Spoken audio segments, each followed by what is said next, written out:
الحمد لله و الصلاة و السلام علی رسول الله.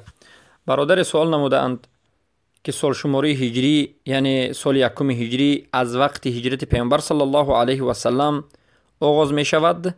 سوال بعد از این عرب ها پیش از اسلام چگونه ماه شماری داشتند؟ نام های ماهی که در اونها بود چگونه بود و چگونه حساب میکردند؟ روزها را، ماهها را، هفته ها را چگونه حساب میکردند؟ بارک الله فیکم. و باز پیش از هجرت پیامبر صلی الله علیه و سلم سال شماری عرب ها چگونه بود؟ آیا میلادی بود؟ بارک الله فیکم. اولا میگوییم که در حقیقت بله، سال شماری هجری این اولین سرشویش از هجرت پیامبر صلی الله علیه و سلم از مکه به مدینه می باشد و این سال شماری را عمر ابن الخطاب رضی الله عنه این تقویم را ساخته اند و این حساب را عمر ابن الخطاب رضی الله عنه به وجود آورده اند. پس سال شماری هجری از آن روزی که رسول اکرم صلی الله علیه و سلم از مکه بیرون شدند و به مدینه هجرت کردند، از همان روز شروع می شود. انمین سال 1439 پس بعد از هجرت رسول الله، از روزی که رسول الله هجرت کردند 1439 سال گذشت. بارک الله فیکم. و البته این هجری هم 12 ماه دارد، سرشویش محرم است.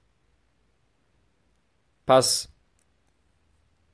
آیا همین ماهایی که هجری دارد پیش از سال شماری هجری قمری پیش از اسلام هم وجود داشت و مشرکات چگونه نام های ماه های خود را می گرفتند؟ علما می گویند در کتاب های تاریخ که پیش از اسلام مشرکین نیز البته سال شماری خود را داشتند، نام های ماه خود را داشتند و عیناً در همون روزهای رجب، ماه های رجب و ماه شوال، ذوالقعده و محرم که ماه های حرام است، اونها هم همین ماه ها را حرام میگفتند. البته اما نام های دیگر داشتند، مشرکین نام های ماهی دیگر داشتند و در بعضی از روایت میگن که همین نام ها را داشتند و بعضی از مرادف کلمه همین نام ها را و عموما مختلف در نزد قریش مختلف بود، دیگرگونه بود، گرچنده که در بعضی حالت اگر بعضی ماه ها مانند باشد هم بعضی دیگرش دیگر بود. و بعد از این سال شماری اونها البته ماه شمارشون از ماهتاب بود، ماه شمارشون البته از ماهتاب بود، چه خیلی که ماه شماری اسلام از ماهتاب است. ماه شماری قریش مشرکین عرب نیز از ماهتاب بود و اونها نیز 12 ماه داشتند، چه خیلی که اسلام دارد و این چنین میلادی هم 12 ماه دارد. و بعد از این میگیم سال شماری اونها یگان سال شماری عمیق نداشتند، از میلادی هم حساب نمیکردند و غیره، بلکه اونها به یک واقعه های معروف حساب میکردند، مثلا عام الفیل یا که جنگ فجار و بعضی از یا که وفات کعب ابن لؤی، یعنی از یگان واقعه به نهایت بزرگ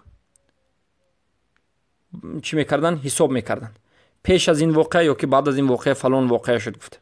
چرا که در تاریخ بسیار اومده است که وقتی که نظر میکنید وفات رسول اکرم صلی الله علیه و آله را میگن که عام الفیل یا که بعد از عام الفیل بعد از یک سالش یا که پیش از عام الفیل این حادثه شد، همچنین حساب میکردن. بارک الله فیکم. اما بعد از این میگم که از این فهمیدن این سال هیچ فایده ندارد. الله سبحانه و تعالی و رسولش ما را مکلف نکرده است که فهمیم که قریشی ها چند ماه داشت، چگونه حساب کتاب ماه میکرد و بعد از این سال شماریش آیا میلادی بود یا چی بود. هیچ فایده از فهم این سوال ندارد. این یک معلومات بیفایده است. اگر برای مناقشه و بحث باشد هم لازم نیست. باید سوالهای ما سوالهای باشد که تعلق به احکام الهی داشته باشد، تعلق به اعتقاد داشته باشد، خصوصا به عقیده. امروز سوالها در مسئله عقیده بینهایت کم می شوند، در حالتی که احتیاج مردم در مسئله عقیده بینهایت زیاد است، باید سوال کرده شود. پس بارک الله فیکم. از شما خواهش میکنیم که سوال ها را در چیزهای ضروری فایده بخش سوال بکنید. السلام علیکم و رحمت الله.